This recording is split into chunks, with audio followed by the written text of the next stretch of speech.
창세기 40장 1절로부터 23절까지 말씀입니다. 말씀 봉독은 1절부터 8절까지만 말씀을 봉독해 드리도록 합니다. 1절 말씀입니다. 그 후에 애굽 왕의 술 맡은 자와 떡 굽는 자가 그들의 주인 애굽 왕에게 범죄한지라. 바로가 그 두 관원장 곧 술 맡은 관원장과 떡 굽는 관원장에게 노하여 그들을 친위대장의 집안에 있는 옥에 가두니 곧 요셉이 갇힌 곳이라. 친위대장이 요셉에게 그들을 수종들게 하매 요셉이 그들을 섬겼더라. 그들이 갇힌 지 여러 날이나 옥에 갇힌 애굽 왕의 술 맡은 자와 떡 굽는 자 두 사람이 하룻밤에 꿈을 꾸니 각기 그 내용이 다르더라. 아침에 요셉이 들어가 보니 그들에게 근심의 빛이 있는지라. 요셉이 그 주인의 집에 자기와 함께 갇힌 바로의 신하들에게 묻되 어찌하여 오늘 당신들의 얼굴에 근심의 빛이 있나이까? 그들이 그에게 이르되 우리가 꿈을 꾸었으나 이를 해석할 자가 없도다.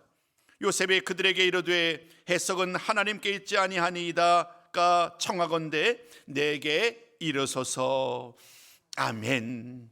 함께 기도합니다. 아버지 하나님, 수요 기도를 통하여서 요셉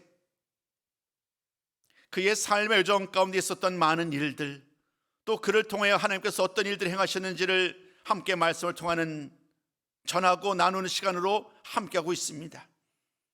요셉의 삶은 우리의 삶과 다르지 않습니다. 아버지 하나님, 요셉의 삶의 이야기를 통하여 오늘 우리의 삶을 돌아보게 하여 주옵시고 날마다 우리 삶을 하나님께도 온전히 내어 맡기며 늘 하나님의 인도함을 따라 살아가는 우리 모든 손님들의 삶이 되게 하여 주시옵소서. 하나님께서 우리를 택하셨고 우리를 인도하시고 우리를 구원의 기쁨 가운데 늘 우리를 이끌어가시는 하나님의 역사심을 오늘도 기대하며 소망하며 오직 믿음 안에 살게 하여 주옵소서.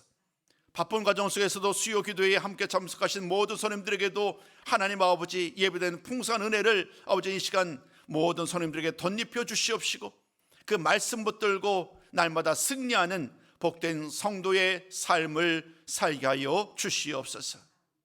감사드리옵고 우리 주 예수님 이름으로 기도드리옵나이다. 아멘. 사랑하는 성도 여러분, 오늘 우리가 이제 요셉에 대한 이야기를 나누는 네 번째 시간입니다. 시작할 때 나눴던 요셉의 이야기 기억나시는지요? 요셉의 나이가 17살. 그 첫 번째 우리가 만났던 요셉의 이야기는 밝지 않지요. 요셉이 아버지의 편애로 말미암아 아버지의 사랑을 받았지만 형제들이 그를 미워해요. 한마디로 요셉만 이뻐한다는 거예요. 요즘 우리들의 말로 얘기하면 요셉만 이뻐하니까 형들이 요셉을 미워합니다. 미워하고 시기하는 일이 점점 극단에 이르게 되었고 결국 그를 구덩이에 빠뜨리죠. 죽음의 일보 직전이었지만 형들이 르우벤과 유다가 말려서 그나마 생명은 유지할 수 있었지요. 그러나 구덩이에 던져지고 얼마 남지 않은 시간에 그는 결국 애굽으로 팔려가고 말아요. 그 과정 속에서 말씀은 희한한 말씀이 있지요. 누가 봐도 요셉의 삶이 참으로 평탄하지 않은데 그 말씀이 이렇게 말합니다. 하나님께서 요셉과 함께 하셨다. 우리의 생각으로는 좀 이해할 수 없는 그런 말씀. 어떻게 하나님과 함께 하는데 요셉의 삶이 그럴 수 있겠냔 말이에요. 구덩이에 떨어지고 미움받고 팔려가는 누가 보아도 정말 환영받지 못하는 삶이 요셉의 삶인데 하나님이 함께 하셨다고 말합니다. 또 더 놀라운 말은 이어지는 말씀 가운데 하나님이 그로 형통케 하셨다. 이런 말씀은 언뜻 이해하기 어려운 말인 것 같습니다. 그러나 중간중간 우리는 그 어려움 속에서 또 다른 빛이 그의 삶 가운데 임하는 것을 보게 되지요. 보디발의 집에 팔려가게 됐고 그 보디발의 집에서 그가 꿈을 꾸는 사람으로 지혜로운 사람으로 모든 일을 잘 감당한 것을 그 주인 보디발이 알게 돼요. 그래서 보디발의 그의 모든 집안의 가정의 총무로 삼게 되죠. 하나님께서 요셉을 사랑하셨고 하나님이 그와 함께 하셨기 때문에 이 요셉에게 뿐만 아니라 요셉의 주인인 이 보디발의 집에도 큰 은혜와 복을 허락하여 주십니다. 그러나 세옹지마라고 했던가요? 정말 그곳에서 정말 좋은 여종들을 보낼 줄 알았는데 보디발의 아내가 그를 유혹하잖아요. 그 유혹을 극복했어요. 넘어가지 않았단 말이에요. 그러나 보디발의 아내가 마치 자신을 범한 것처럼 상황을 몰아갑니다. 꼼짝없이, 한마디로 주인의 아내를 범한 사람이 되고 만 거예요. 그 일로 말미암아 결국 그는 억울한 옥살이를 하게 됩니다. 근데 놀랍게도 하나님께서는 그 말씀 가운데서 또다시 하나님이 그와 함께 하셨다.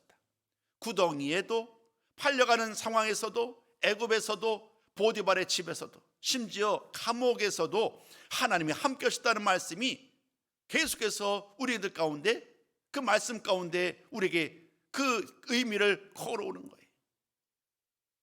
하나님이 그와 함께 하신 결과일까요? 간수장이 그를 기쁘게 봅니다. 어여쁘게 바라고 지혜롭게 바랍니다. 그래서 간수장이 그 감옥에 있는 동안에 은혜를 입게 되지요. 간수장의 은혜를 입게 되어서 그런 요셉은 그곳에서도 모든 사물을 돌아보게 됩니다. 여러분, 이렇게 말씀 이어갑니다. 그리고 이런 모든 말씀의 끝자락에 우리는 이 모든 것들이 하나님의 계획 속에서 일어나는 일임을 다시 한번 깨닫게 됩니다. 시간은 흘러갔습니다. 17살에 팔려갔던 요셉은 이제 28살이 됐습니다. 11년의 세월이 흘러간 거예요. 11년의 세월이 흘러갔고 이제 애굽에 온 지는 11년이 됐지만 감옥에 갇혔는지는 사실 몇 년인지는 우리는 알지 못해요. 성경 말씀에 의하면 감옥에 몇 년 동안 있었다라는 이야기는 언급하지 않으니까요. 아무튼 애굽에 온 지는 11년이 된 것이고 감옥에서 여전히 있는 상황 가운데 오늘 우리는 다시 한번 또 다른 하나님의 인도하심을 만나게 됩니다. 현실은 여전히 감옥이에요. 근데 그 감옥에서 하나님은 또 다른 만남을 허락하시는 거예요. 이 이야기는 우리에게 익숙한 말씀이지요. 나중에 말씀을 나눌 때에 좀 다른 관점에서 한 가지 이야기를 더 추가하도록 할 텐데 그에 앞서서 오늘 우리 본문의 이야기를 한번 잠깐 나눴으면 좋겠습니다. 가장 먼저 나아지는 것처럼 그의 나이가 28살 되었을 때에 이제 두 관원장이 요셉이 갇혀있는 그 감옥으로 오게 됩니다. 어떤 일이 있었는지는 알지 못하겠습니다만은 술 맡은 관원장과 떡 굽는 관원장이 아마도 왕에게 범죄를 했던 것 같아요. 그 범죄를 했다는 이유로 말미암아 바로는 크게 진노하여서 지금 이 요셉이 갇혀있는 감옥에 갇히게 된 거예요. 보디발의 집에는 아마 이 감옥이 있었던 것 같아요. 그 집에 함께 하고 있습니다. 아마 또다시 함께 오랜 시간을 보내게 됐겠지요. 그러던 어느 날입니다. 그런 어느 날 이 두 관원장들이 꿈을 꿉니다. 그 꿈을 꾸었는데 꿈을 해석하고 싶어도 이 꿈을 스스로 해결할 수가 없는 거예요. 무슨 꿈을 꾸었는지, 그 꿈의 의미가 무엇인지. 당연스럽게 그 꿈으로 말미암아 고민하던 차에 요셉의 그들의 낯을 보는 거예요. 여러분 아시는 것처럼 요셉은 꿈을 꾸는 사람이잖아요. 이전에도 그 꿈 때문에 형들의 미움을 받았던 사람이기에 요셉은 누구보다도 하나님께서 꿈을 통하여서 미래를 바라볼 수 있는 그런 달란트를 주셨단 말이에요. 그는 이제 그 두 사람을 찾아갑니다. 꿈을 해석하는 일은 우리 하나님께 있으니 한번 좀 말해 주시죠. 나에게 말해 주시면 하나님이 그 꿈을 해석해 주실 것입니다. 이렇게 말을 하면서 그 꿈을 자신에게 알려달라고 이야기를 합니다. 이제 그 말을 듣고 이제 두 관원장들이 자신의 꿈 이야기를 전해주는 거예요. 요셉에게 첫 번째 말했던 그 사람은 술 맡은 관원장입니다. 그가 꾼 꿈은 포도나무가 등장합니다. 꿈에 포도나무가 등장하는데 그 포도나무에는요 가지가 세 개가 났었어요. 가지가 세 가지가 났고 그곳에서 이제 꽃이 피고 이제 열매가 포도송이가 이제 맺히게 되는 거죠. 포도송이가 낳게 돼서 때가 되었을 때에 이제 포도를 따서 즙을 짭니다. 그리고 바로의 잔에 그 즙을 짜서 올려드리는 거예요. 이게 꿈이에요. 술 맡은 관원장은 꿈을 꾸었지만 그 꿈을 이해하지 못합니다. 그래서 그때에 이제 요셉이 그 꿈을 해석하는 거예요. 관원장이시여, 사흘 안에 관원장이 다시금 왕을 섬기던 그 자리로 다시금 회복될 것 같습니다. 그렇게 꿈을 이야기하는 거예요. 그러면서 말을 합니다. 만약에 그 일이 잘 이루어지면 그때 나를 기억해 주세요. 오늘 내가 꿈을 해석했고 이제 다시금 왕 곁에 서게 될 때에 나를 생각하셔서 바로 왕에게 나에 대해서 좀 이야기를 해주세요. 내가 지금 억울한 옥살이를 하고 있으니 나를 좀 풀어달라고, 풀려나게 해달라고 꼭 왕에게 전해 주십시오. 꿈도 해석하고 부탁의 말도 전하였습니다. 이제 또 다른 관원장의 꿈을 해석하기 시작합니다. 이번에의 대상은 떡 굽는 관원장이지요. 그의 꿈은 떡 굽는 관원장답게 떡 광주리와 연관된 꿈을 꿉니다. 그의 머리 위에 3개의 떡 광주리를 이고 있습니다. 그 맨 위에 왕에게 진상할 떡 광주리, 얼마나 좋은 것이 있었겠어요. 아마도 가장 좋은 것, 가장 맛있는 것이 준비되어 있겠죠. 그런데 그 꿈속에서 어떤 일이 일어나느냐 하면 그 떡 광주리가 바로 왕에게 온전히 드림받지 아니하고요, 그 사이에 그만 새들이 그 떡 광주리에 있는 떡을 먹고 마는 거예요. 이것이 그가 꾼 꿈이에요. 요셉은 또 그 꿈을 해석을 합니다. 그런데 이번에는 좋은 이야기 아니에요. 3일 안에 관원장께서는 죽게 되실 것입니다. 조금 전에 한 관원장에게는 이제 왕의 자리에 복귀하여서 이제 큰 영광을 차지할 것이다라는 해석이 있는 반면, 이 떡 굽는 관원자에 대해서는 오히려 좋지 않은 자신의 생명을 잃고 말 것을 예언을 하게 됩니다. 전혀 다른 결과에 대한 이야기가 말씀 가운데 그대로 보여지지요. 부연의 설명에 앞서서 제가 좀 그림을 준비했던 것이 있었는데 여러분들과 좀 나누지 못했네요. 우리 전도사님 좀 화면에 좀 띄워주실까요? 앞쪽이요. 더 앞으로 좀, 네, 한 번만 더 가십시오. 네, 감사합니다. 여러분, 저는 요셉이라는 인물을 볼 때마다 이렇게 극단의 삶을 살았던 사람이 있을까 싶어요. 여러분 보시자고요. 지금 요셉은 감옥에 갇혀 있어요. 그렇죠?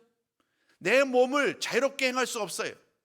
분명히 하나님이 함께 하신다고 그랬고 형통함의 복을 허락해 주셨음에도 불구하고 요셉의 삶은 여전히 자유롭지 못해요.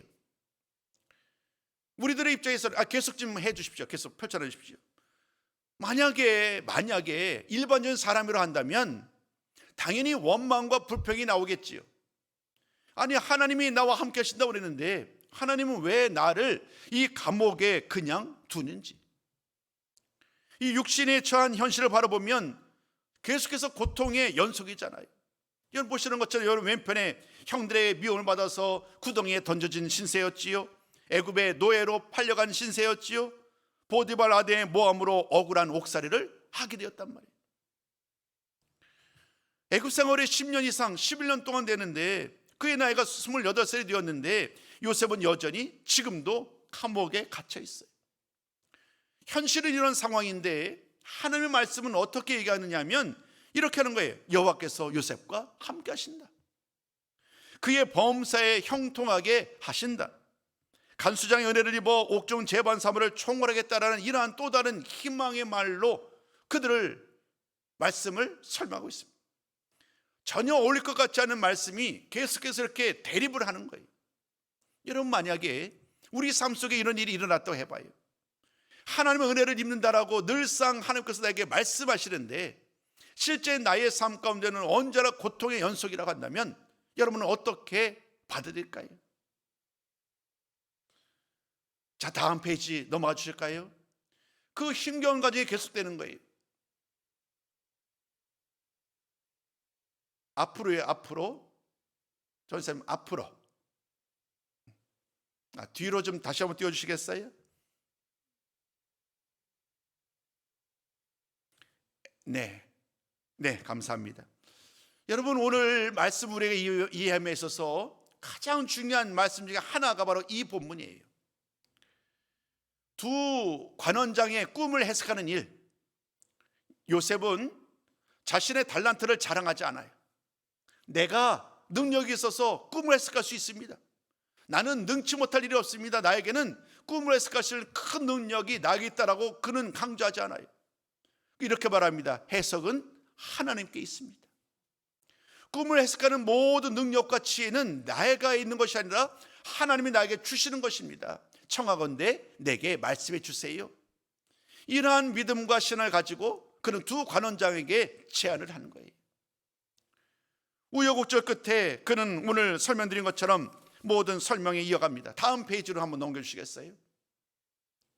그 다음이요. 네, 엔터를 두 번 쳐주시면 됩니다.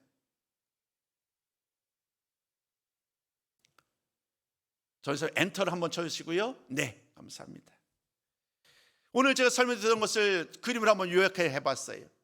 술 맡은 관원장, 떡 굽는 관원장의 꿈의 내용과 또 해석과 결과에 이르기까지, 여러분, 이런 모든 과정 속에서 드디어 이제 때가 되었지요. 이제 엔터를 치고 저를 화면에 이제 비추시면 될 것 같습니다. 여러분, 사는 손 들어본 이제 오늘 말씀 가운데 저는 여러분들에게 두 번째 말씀을 전하고 싶어요. 그렇게 우여곡절 끝에 해석을 했던 일들을 마무리했습니다. 그렇게 시간이 흘러갑니다. 3일이 흘러갔어요. 꿈에서 3가지, 그 다음에 꿈에서 떡광줄이 3개, 그 의미처럼 3일 후에 실제로 놀라운 일이 일어나죠. 그날은 바로 바로의 생일입니다. 바로의 생일날 바로 왕은 모든 신하들을 다 불러 모아서 잔치를 벌입니다. 어찌된 일인지 이날은 감옥에 갇혀 있었던 두 관원장들도 바로의 생일이었기 때문인가요? 함께 나와서 잔치에 참여할 수 있는 기회를 얻게 됩니다. 그런데 그 자리에 불려나갔지만 이미 우리가 꿈을 통하여 해석을 통하여 했던 그 내용처럼 결과는 정반대죠. 술 맡은 관원장은 요셉이 해석한 대로 실제 복직을 하게 됩니다. 그런데 떡 맡은 관원장은 결국에는 죽음에 이르고 말아요. 아마도 경중의 차이가 있었겠지요. 그 바로 왕을 진노하게 했었던 그 죄의 질의 차이가 있지 않았나 싶습니다. 중요한 것은 이거예요. 요셉이 해석한 대로 그대로 이루어졌다는 거예요. 요셉은 이제 자신이 원하는 대로 해석이 되었으니 요셉의 꿈이 생겼겠지요. 기대하는 일이 생겼습니다. 어떤 기대냐면, 내가 꿈을 해석하면서 술 맡은 관원장에게 일이 잘 되면 나를 생각하셔서 왕 앞에 나의 억울함을 제발 말해주세요. 그래서 나로 하여금 이곳 감옥에서 나를 좀 건져주세요 라는 그런 부탁의 말을 했었잖아요. 술 맡은 관원장이 복직을 했으니 이제 요셉은 기대를 하게 됩니다. 이제나 저제나 오늘이나 내일이나 이제 왕을 통해서 좋은 소식을 기대를 합니다마는, 그러나 안타깝게도 그의 기대는 이루어지지 않습니다. 오늘 제가 8절까지만 읽었습니다마는 나머지 20절, 23절까지의 이야기를 제가 여러분들에게 설명드리고 있는데, 그 말씀을 보면 이 술 맡은 관원장이 그만 그 요셉의 말을 잊어버리고 만 거예요. 왕에게 하는 말을 잊어버리고 말았어요. 잊어버린 것인지 아니면 사소한 일이기 때문에 굳이 요셉의 말을 신경 쓰지 않았겠다는 생각 때문인지는 모르겠습니다만은, 아무튼 요셉의 기대는 또다시 산산조각이 되고 말아요. 그렇게 꿈을 잘 해석하여서 감옥에서 이제 나올 수 있는 기회를 얻었는가 싶었는데 여전히 감옥에 머무는 신세가 되고 맙니다. 그렇게 또다시 시간이 흘러갑니다. 다음 주에 나누게 됐습니다마는 그렇게 2년이라는 시간이 또다시 흘러가는 거예요. 여러분, 이런 모든 말씀을 통해서 우리는 다시 한번 하나님께서 생각하시는 일들을 떠올리게 됩니다. 제가 한번 다음 페이지 우리 전사님 좀 보여주시겠어요? 여러분 조금 양해해 주시고요. 네, 한 번만 더 오른쪽으로 좀, 네, 다음 페이지 좀 넘어가 주시면 되겠습니다. 네, 감사합니다. 여러분, 저는 여러분들에게 이런 질문을 던지고 싶었어요. 오늘 제가 요셉의 나이를 반복해서 강조드렸었잖아요. 17살에 팔려갔던 요셉, 그리고 지금 현재가 28살이 되었어요. 11년 동안 온갖 어려움의 시간들을 통과해 왔어요. 이제 감옥에서 자유로울 줄 알았는데 그만 추가적으로 2년이라는 세월을 또다시 감옥에서 갇힌 신세가 되고 맙니다. 13년이라는 세월을 이제 감옥에 살게 되는 거예요. 여러분, 요셉에게 이 시간은 어떤 의미가 있었을까? 밑에 제가 짧게 얘기를 해봤는데, 당연스럽게 실패와 낙심, 상심, 원망, 이런 일들이 아마 생기지 않았을까요? 근데 여러분, 참 놀라운 것은 그 이어지는 말씀 속에서 저는 여러분들에게 이 시간과 관련한, 우리 인간의 시간과 하나님의 시간과의 차이점에 대한 이야기를 나누고 싶어요. 여러분, 우리에게는 이 시간이 두 종류의 시간이 있다고 그래요. 하나는 우리가 일반적으로 아는 그냥 물리적인 시간이죠. 하루 24시간, 1시간이면 60분 이렇게 흘러가는 일반적인 우리들의 시간, 물리적인 시간을 크로노스라고 합니다. 이것은 우리가 어찌할 바를 모르네, 그냥 늘상 똑같이 반복되는 시간들. 요셉이 겪은 13년의 시간들이 이 크로노스의 시간에 그대로 녹아져 있는 거예요. 그는 늘 꿈꾸죠. 오늘이나 내일이라 하나님이 나에게 형통함에 뭘 주신다고 했는데 이 형통함이 언제 일어날 것인가. 그런데 여러분, 또 다른 시간의 의미가 있지요. 그것이 뭐냐면 카이로스라는 하나님의 시간인 거예요. 이 하나님의 시간은요, 평면적이지 않아요. 수평적이지 않아요. 마치 수직적인 거예요. 어느 순간 하나님의 시간은요, 특별한 목적이 이루어지는 시간이에요. 그 하루가 천년 같기도 하고, 천년의 하루 같은 하나님의 목적과 하나님의 계획 속에서 일어나는 시간이 바로 이 카이로스의 시간이에요. 지난 13년, 그 13년의 시간은 요셉에게는 참으로 힘겨운 시간이었지요. 크로노스의 시간 속에서 그는 언제나 괴로움을 받고 언제나 상처받고 힘겨운 시간들을 보내왔으니까요. 그런데 참 감사한 것은 오늘 요셉은 그 과정 속에서 믿음을 포기하지 않는 거예요. 하나님 향한 그 신뢰를 버리지 않는 거예요. 기다리고 하나님이 나와 함께 하신다는 그 믿음의 말씀을 가지고 그는 또다시 기다립니다. 어떤 시간을요? 하나님의 시간을요. 인간의 시간, 나의 시간이 아닌 하나님의 시간을 기다리면서 그는 묵묵히 이 시간을 견뎌온 거예요. 오늘 저는 여러분들에게 이 말씀을 드리고 싶었어요. 사랑하는 성도 여러분, 이제 좀 저를 좀 비춰주셔도 될 것 같습니다. 여러분, 사랑하는 성도 여러분, 우리는 오늘도 5월 6일 7시 30분 수요 기도회를 드리고 있어요. 또 그렇게 하루를 지나가고 새로운 하루를 맞게 됩니다. 24시간의 연속으로 들어가지요. 그런데 여러분, 하나님께서 언제나 우리와 동행하시지만 하나님은 나를 통하여서 행하시는 많은 일들을 보면 우리의 시간과 우리의 계획과는 다르게 진행되는 것을 보게 됩니다. 예를 들면 아브라함을 예를 들 수 있겠죠. 하나님이 아브라함에 분명히 약속을 주셨잖아요. 자식을 줄 거라고요. 아들을 줄 거라는 약속을 주셨는데 그 아내를 통하여서 말입니다. 그 약속이 이루어지는데 무려 25년이 걸려요. 인간의 힘으로는 이제 더 이상 희망이 없어요. 더 이상 아들을 낳을 수 없는, 자식들을 낳을 수 없는 몸이 되고 말았단 말이에요.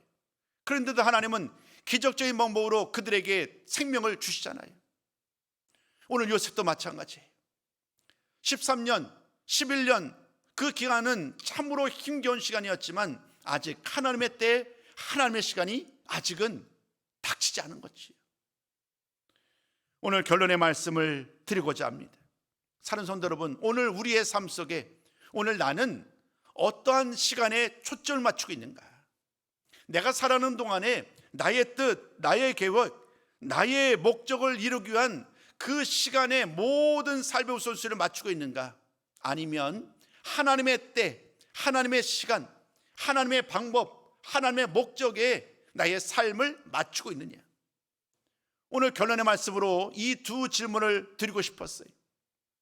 당연스럽게 우리는 알지요. 그 답이 무엇인지요. 하루하루를 살아가지만 우리의 시간과 우리의 때에 초점을 맞추어서 긴장하고 또 불안해하고 염려하고 불평하기보다는 우리의 삶 속에 역사하실 하나님의 때를 기대하면서 오늘도 인내하며 믿음으로 나가야 되지 않을까요? 그 말씀을 좀 전에 보여드렸던 설명, 그림으로 마지막 설명 좀 드리고 모든 말씀을 마무리하고자 합니다. 오늘 한번 말씀 보시자고요. 믿음이라는 것은요, 나의 시계를 하나님의 시계에 맞추는 것이다. 이렇게 한번 적어봤어요.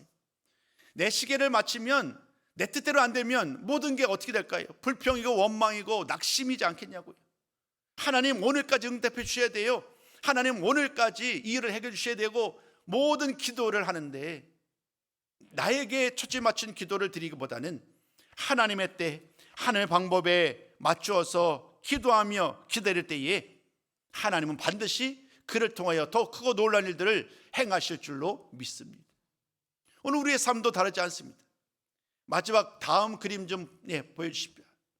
결국 그러한 삶을 살려면 이 세 가지가 요구된다는 거예요. 우리 한번 큰 제목 세 가지 한번 같이 읽어볼까요? 첫 번째, 자신을 낮춰야 된다. 두 번째, 인내하는 믿음이 있어야 된다. 세 번째, 하나님을 신뢰해야 된다. 나를 자꾸 높이고 나를 주장하면 인내할 수 없지요. 내 때가 지나가고 그러면 하나님을 원망할 것 아니냔 말이에요. 철저하게 낮아져야 됩니다. 내 지식과 능력과 노력보다도 하나님 우선, 이것이 바로 자신을 낮추는 거지요. 또 인내하는 믿음은 이와 같습니다. 응답이 지연되는 것 같아도 결국 반드시 이루어질 것이다. 내가 원한 때가 아니어도 하나님의 방법, 하나님의 때에 반드시 이루어질 것이라는 것을 믿어 의심치 않는 거예요. 마지막 세 번째, 하나님을 신뢰하는 거예요. 결국 하나님이 나의 모든 삶을 주관하신다. 하나님이 나와 함께 하시고 나를 형통케 하시는 분은 하나님이시다. 그러므로 나는 하나님을 신뢰하고 하나님만을 믿음으로 순종하며 살겠다. 이렇게 고백하는 것이야말로 오늘 저와 여러분, 우리들을 향한 이 말씀의 교훈의 이야기입니다. 우리 삶 속에서도 이러한 시간의 차이가 있을 수 있어요. 나의 계획과 하나님의 계획, 나의 시간과 하나님의 시간이 맞지 않아서 겪는 많은 어려움과 고민이 있을 텐데 우리는 무엇에 초점을 맞춰야 된다고요? 하나님의 때, 하나님의 시간, 하나님의 방법에.